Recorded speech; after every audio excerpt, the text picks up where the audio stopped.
I hope the last week class was understandable by everybody. So with the last week we have finished with the tissues in the plants. Now we are moving to the animal tissues. That means in animals what are the different types of tissues. So in animals we are having mainly four to five types. One is known as epithelial tissue, connective tissue, muscular tissue, nervous tissue. Four tissues are there. So we will go one by one. First we will go to the epithelial tissue. Epi means covering, thelia means skin. That means tissues which are responsible for protection or outer covering, they are considered as epithelial tissues. And inside our body there are a lot of epithelial tissues are there. It depends upon the function. For example, when you take in the lungs, we know that gaseous exchange takes place inside the lungs. That means through diffusion, the gases, carbon dioxide will be given to the lungs and oxygen will be taken from the lungs to the blood. So whenever they are exchanging this gas, the thickness of tissues or thickness of group of cells present inside there, their thickness should not be very thick. Their thickness should be in nanometers, and they should not be very thin or very thick, both. So I think I said thick. No, they should not be very thick and they should not be very thin. They should be maintain a particular thickness. So like that, each and every part, each and every organ, according to their functions, they are different types of tissues are made. So among that, the first tissue is known as the epithelial tissues. These epithelial tissues can find out anywhere in the body. When it is found in our body also, the outer layer is made up of epithelia. So they are very tightly and they will be in a continuous sheet, and there will be no intercellular spaces will be there in between.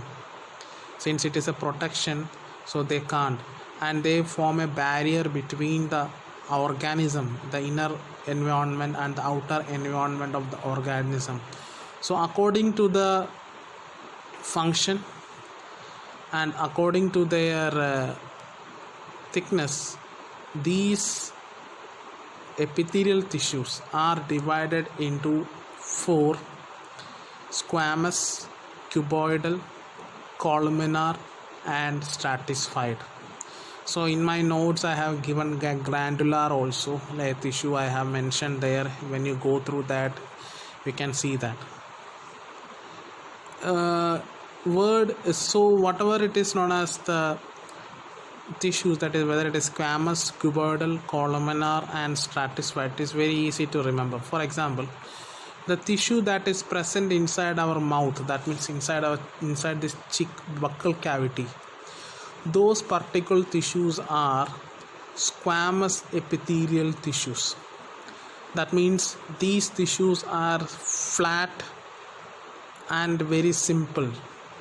They are not very much thick. And these tissues we can see on the lining of the esophagus and our skin. We have 6 to 7 layers. I hope there we have 7 layers of skin. Layers of skin are there one by one. If you remove, we see it as one. And our squamous tissues of the skin are made up of, and it is condensed with keratin. Since it is condensed with keratin, our skin can be also called as keratinized squamous epithelial tissues, which will protect us from wear and tear. And inside that, sometimes these, if you see the skin, they are arranged in layers. Squamous tissues are arranged in layers. Since they are arranged in layers, we can call it as stratified epithelial tissues also.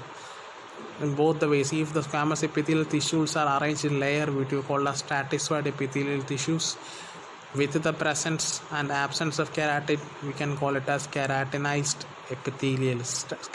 stratified squamous epithelial tissues. and with the tissues that is present inside the mouth, that is in the buccal cavity, we can call it as non-keratinized squamous epithelial tissues. We can say that very generally we will say it as squamous epithelial tissues. Just to differentiate very technically, we will say like that, keratinized or non-keratinized. Next comes is the cuboidal epithelial tissues. Cuboidal epithelial tissues. These cuboidal epithelial tissues are present in area, especially where we need secretion and mechanical supports together. Wherever it is required, in those areas we will be having the cuboid epithelial tissues. And these epithelial tissues we can found in saliva, we can found in kidneys. And these epithelial tissues are multi-gland also. Since they are formed in multi-gland, we will call this epithelial tissues are glandular epithelium also. I have already said that, I have given this in note, so you can see there. So both are almost same. And next comes the columnar epithelial tissues. Columnar epithelial tissues are present in the area where absorption and secretion both are there. Cuboidal epithelial tissues are present where mechanical support and secretion, and columnar epithelial tissues are present where absorption and secretion both are there. For example, inside the stomach, it is made up of columnar epithelial tissues, and in intestine it is made up of columnar epithelial tissues. And these columnar epithelial tissues may have cilia on them. If the cilia are present, we will call it as ciliated columnar epithelial tissues.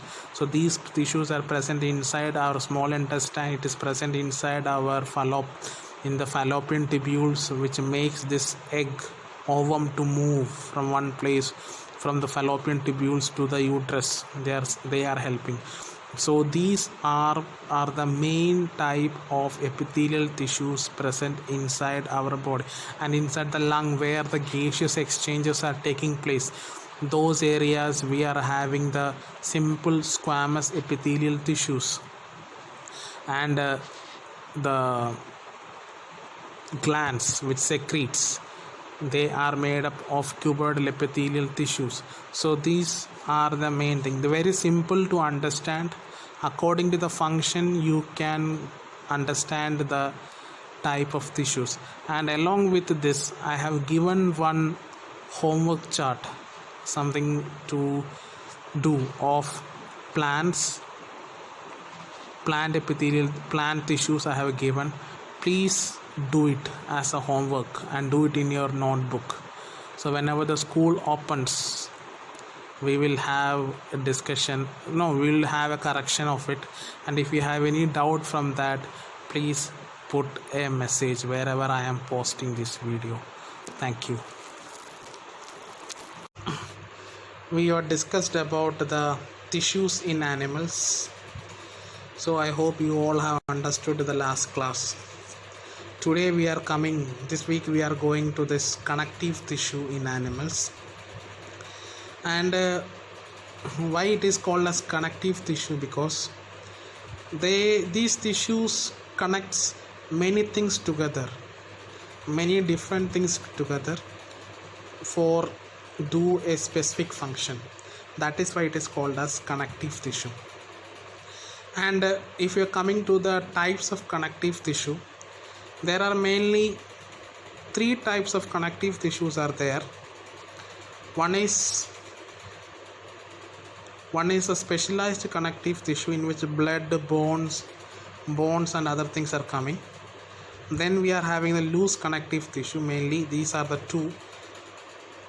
So we have to go little bit detail about this blood, why blood is called as connective tissue, what is the amount of blood that is present in a human. This much of explanation is not given in your textbook. It is finished with 1 paragraph.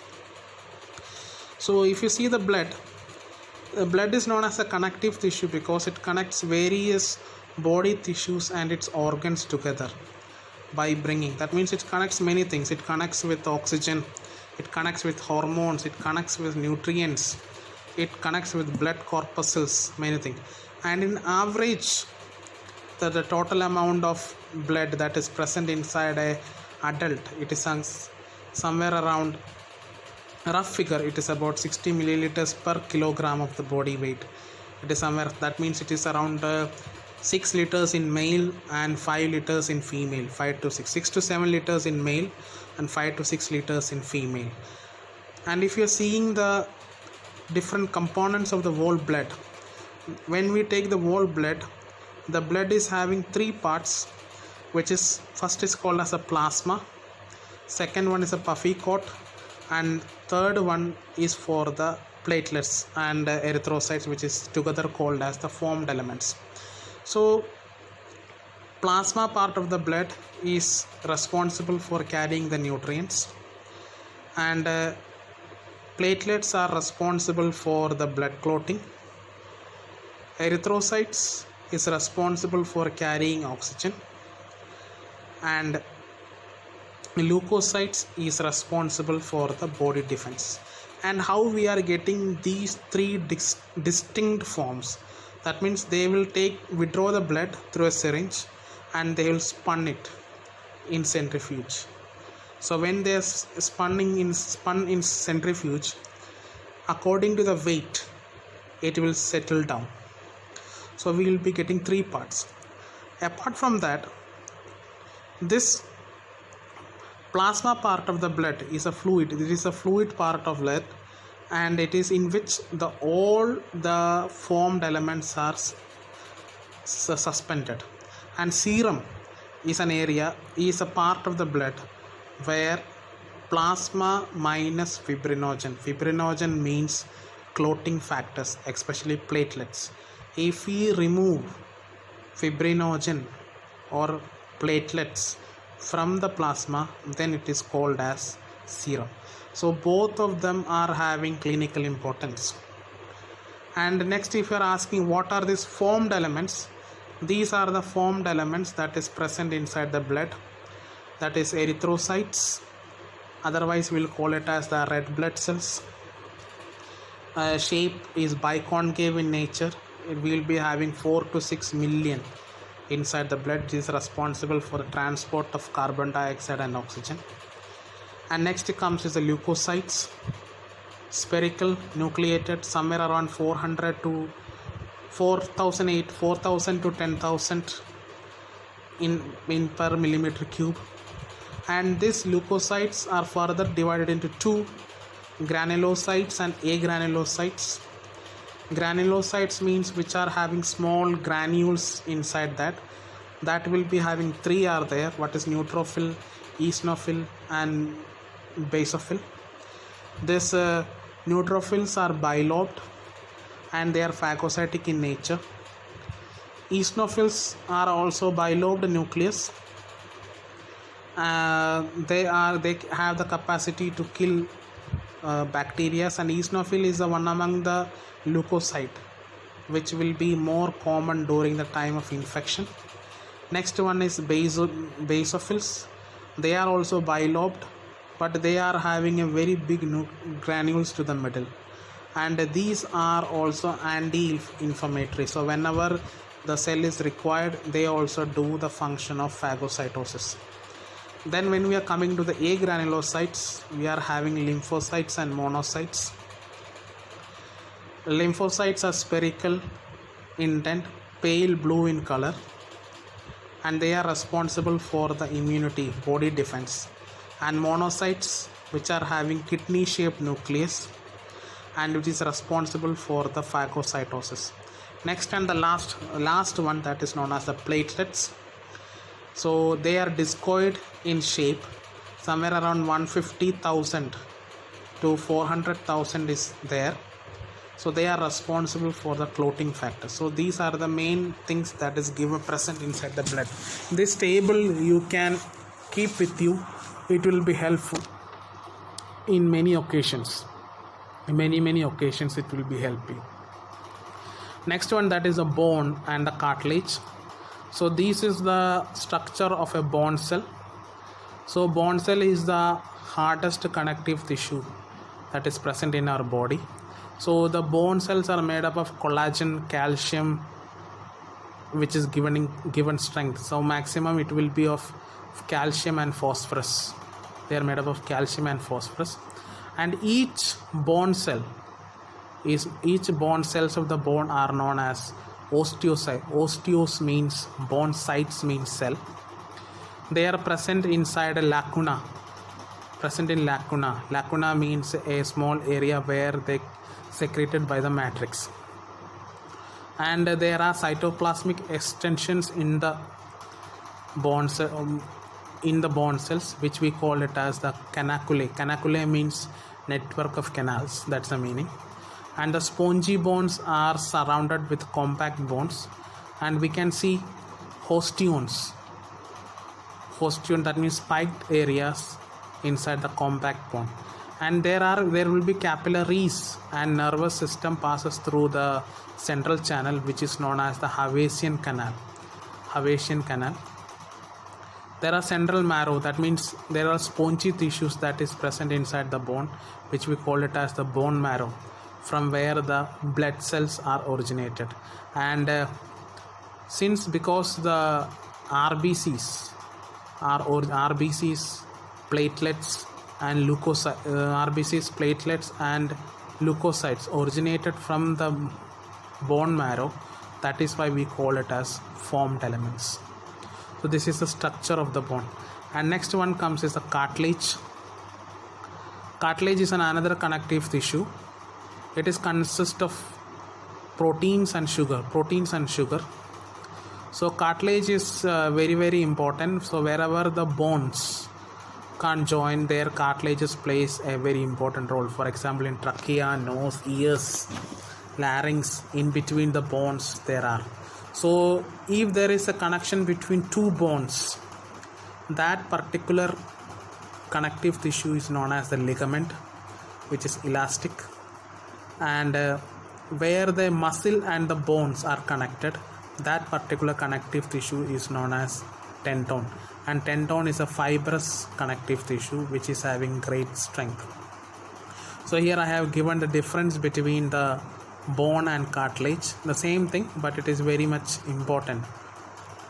Next comes is the loose connective tissue. Loose connective tissue means they are responsible to connect, but they are loosely arranged inside a fluid. And one of the connective tissue that is present inside of skin and muscles, which we call it as the adipose tissues.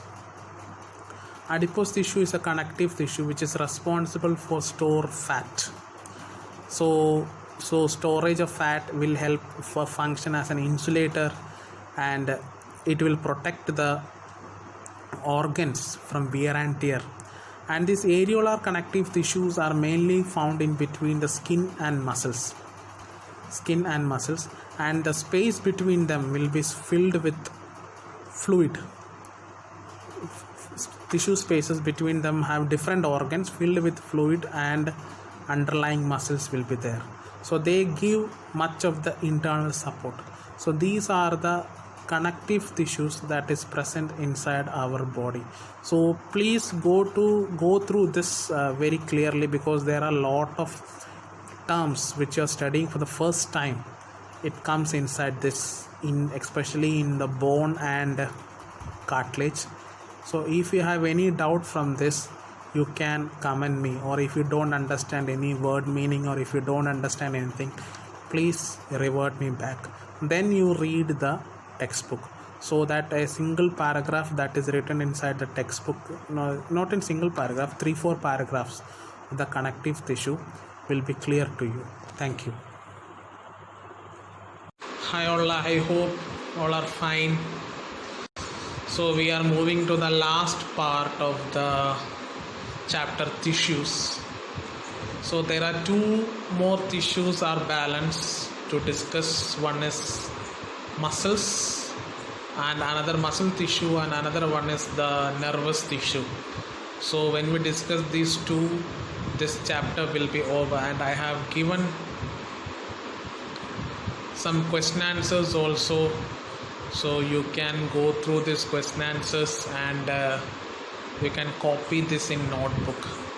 And I recommend everybody to read the textbook, because since our conditions are going because of this corona.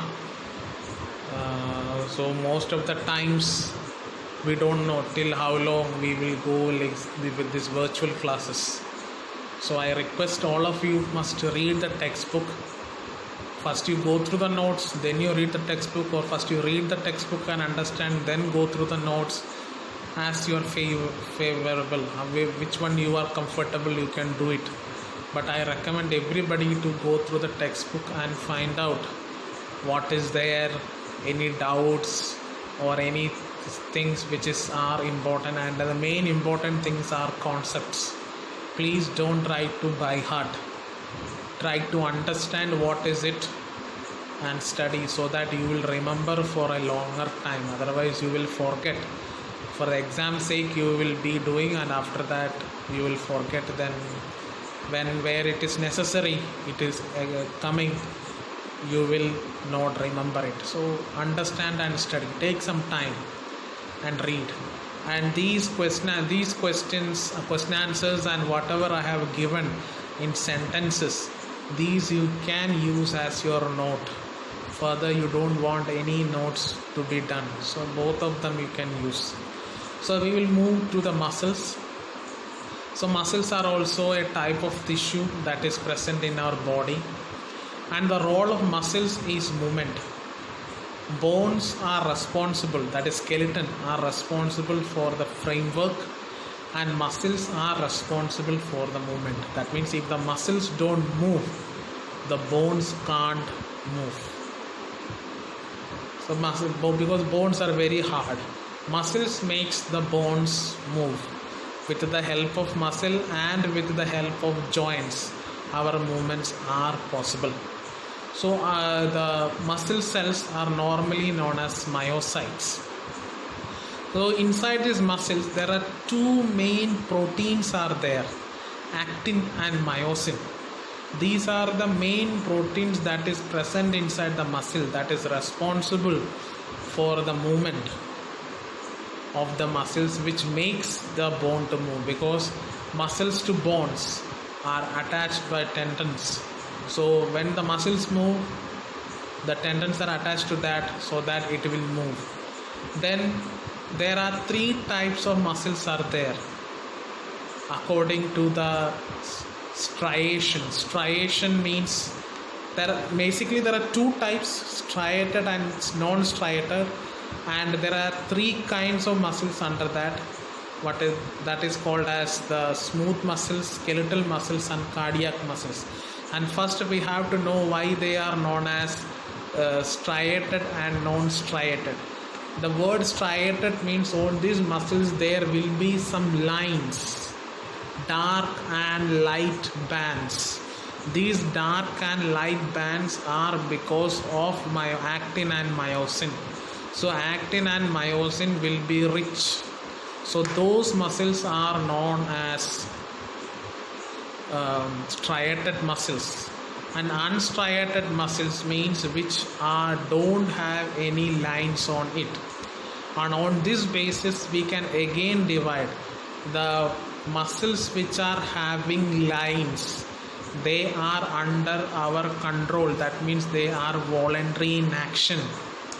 And non-striated muscles, the muscles which don't have lines, that means more actin and myosin fibers are not there, myofibrils are not there, they are involuntary in action, which is not under our control. So if you see there, the smooth muscles, they don't have striations, and they forms almost all the organs, that means stomach, uterus, everywhere. So they are involuntary in action because they are controlled by the brain. And next comes skeletal muscles. These skeletal muscles, all the skeletal muscles are not striated, but few of them are striated. The skeletal muscles are responsible for locomotion. This locomotion is according to my convenience, how much fast, how long I have to move. So these muscles are having striation on it. So these skeletal muscles are striated muscle. Then comes to the cardiac muscles. These cardiac muscles are non-striated in nature. That means it is not under the control of us. So these muscles, cardiac muscles, which forms the myocardium of the heart, which is the original heart muscle, they are responsible for the pumping of the heart. So the pumping of the heart is not under our control. They are involuntary in nature. And if you see these cardiac muscles, they are much branched and cylindrical.